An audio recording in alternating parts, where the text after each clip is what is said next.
इस ब्रह्मांड में हमारी औकात रेत के एक दाने के बराबर भी नहीं है। अगर ब्रह्मांड के संदर्भ में देखा जाए तो हमारा इस धरती पर होना या ना होना, इससे ब्रह्मांड को कोई फर्क नहीं पड़ता। ब्रह्मांड इतना बड़ा है कि इसका वास्तविक आकार आपको सच में हैरान कर देगा। हम इंसान अपने ऊपर बहुत घमंड करते हैं, लेकिन ये वीडियो हमारे घमंड को चूर चूर कर देगा। ये है हम इंसान, इस धरती की सबसे बुद्धिमान प्रजाति।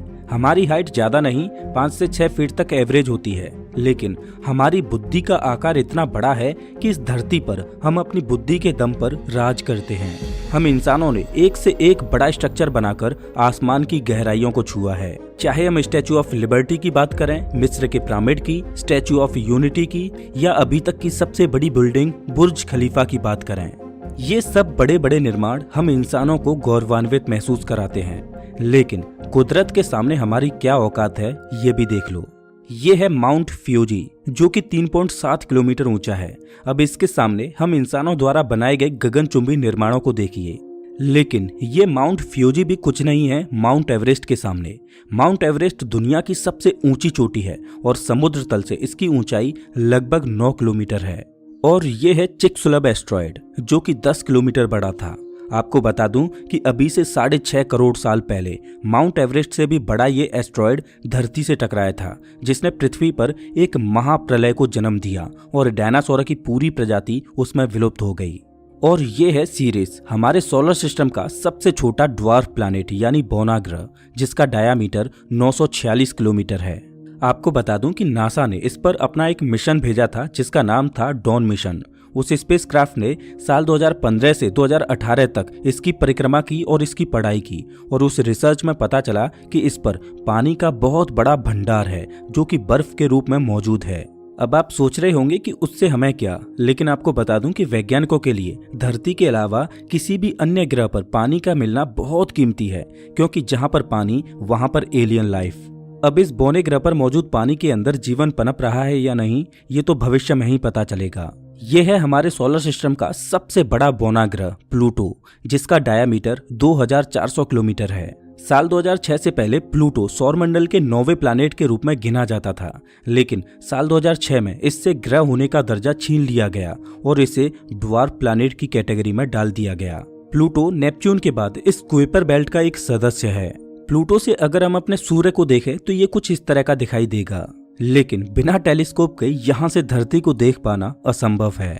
और ये है हमारे सौरमंडल का सबसे छोटा और सूर्य के सबसे नजदीकी ग्रह मरकरी। इसका डायामीटर 4900 किलोमीटर है। और इससे बड़ा है हमारा पड़ोसी मंगल ग्रह, जिसका डायामीटर 6800 किलोमीटर है।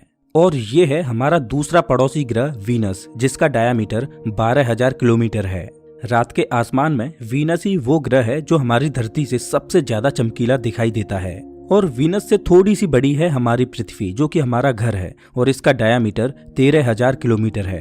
वीनस और पृथ्वी का साइज और ग्रेविटी लगभग एक जैसी है। इस वजह से वीनस को पृथ्वी की छोटी बहन बोला जाता है।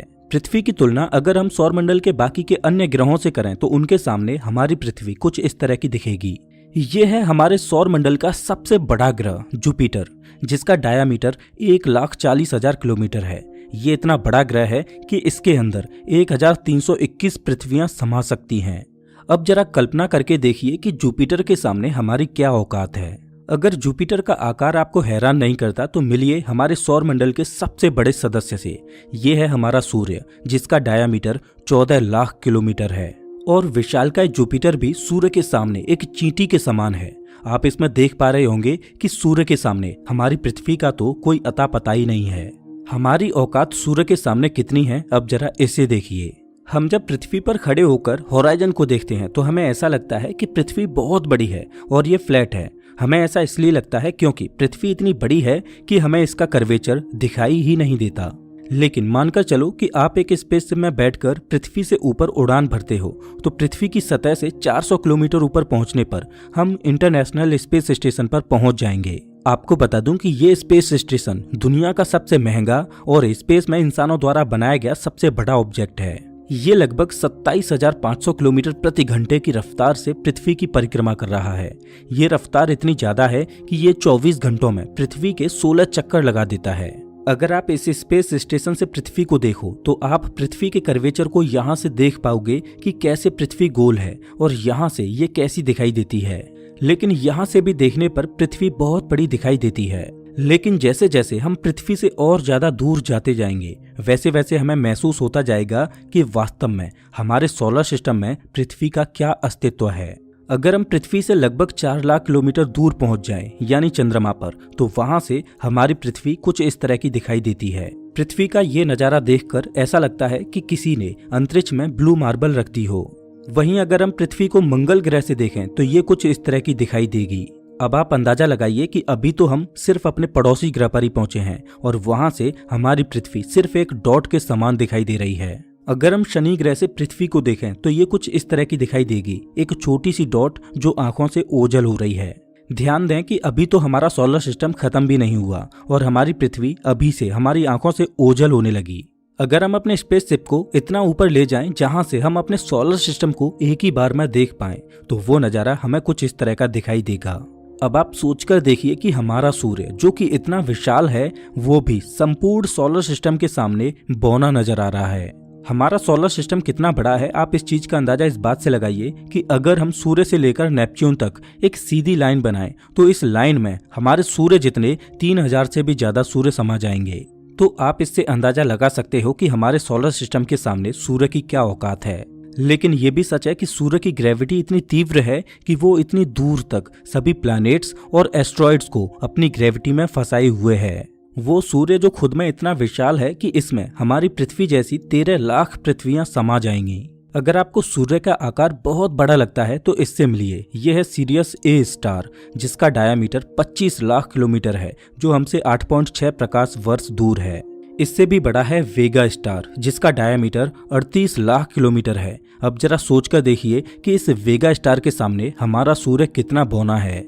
लेकिन वेगा स्टार भी बौना रह जाता है पोलक्स स्टार के सामने। इसका डायामीटर 1 करोड़ 20 लाख किलोमीटर है। अब इसके सामने हमारे सूर्य को देखो, वो कितना छोटा नजर आ रहा है। लेकिन पोलक्स भी कुछ भी नहीं आर्कटूरस तारे के सामने। इसका डायामीटर 3 करोड़ 60 लाख किलोमीटर है। ये इतना बड़ा है कि इसमें हमारे सूर्य जितने 17,500 से भी ज्यादा सूर्य समा जाएंगे। आप जरा इस तस्वीर को देखिए जिसमें इस तारे के सामने हमारा सूर्य एक दाने की तरह लग रहा है। अगर इसकी तुलना पृथ्वी से करें तो वो तो इसके सामने दिखाई भी नहीं देगी। लेकिन ये तारा भी फीका पड़ जाता है राइजल स्टार के सामने, जो हमसे 865 प्रकाश वर्ष दूर है। इस तारे का डायामीटर लगभग 10 करोड़ किलोमीटर है। लेकिन बीटलजूस के सामने राइजल भी फीका पड़ जाता है। इसका डायामीटर 130 करोड़ किलोमीटर है। ये तारा इतना बड़ा है कि अगर इसे हम अपने सोलर सिस्टम में सूर्य की जगह पर रख दें तो ये मंगल ग्रह के बाद मौजूद एस्ट्रॉयड बेल्ट तक की जगह को घेर लेगा। वास्तव में इसका आकार हैरान करने वाला है। लेकिन बीटलजूस से भी बड़ा है वीवाई कैनिस मेजोरिस, जो कि 200 करोड़ किलोमीटर के डायामीटर में फैला हुआ है। अगर इसे अपने सूर्य की जगह पर रख दें तो ये जुपिटर के ऑर्बिट तक पहुंच जाएगा। ये तारा इतना बड़ा है कि आप इस बात का अंदाजा इस चीज से लगा सकते हो कि अगर प्रकाश इसके एक छोर से चलना शुरू करे तो इसके दूसरे छोर तक पहुंचने में प्रकाश को भी 6 घंटों का समय लगेगा। लेकिन अगर बात करें सूर्य की तो सूर्य के एक छोर से दूसरे छोर तक प्रकाश महज 14 सेकेंड्स में ही पहुंच जाएगा। लेकिन इससे भी बड़ा तारा है यूवाई स्कूटी, जो कि 240 करोड़ किलोमीटर के डायामीटर में फैला है। ये इतना बड़ा है कि इसमें 65 लाख बिलियन पृथ्वियां समा सकती हैं। वैसे 65 लाख बिलियन नंबर कुछ इस तरह का होता है। अगर इससे हम अपने सूर्य की तुलना करें तो हमारा सूर्य इसके सामने आपको कुछ इस तरह का दिखाई देगा, एक छोटी सी डॉट के समान। इसके सामने हमारे सूर्य की ये औकात है तो आप पृथ्वी की औकात तो भूल ही जाइए। सूर्य की तुलना में यूवाई स्कूटी इतना बड़ा है कि इसको हम पूरी स्क्रीन पर भी फिट नहीं कर पा रहे, क्योंकि अगर पूरी स्क्रीन पर यूवाई स्कूटी को देखा जाए तो हमारा सूर्य तो बिल्कुल गायब ही हो जाएगा।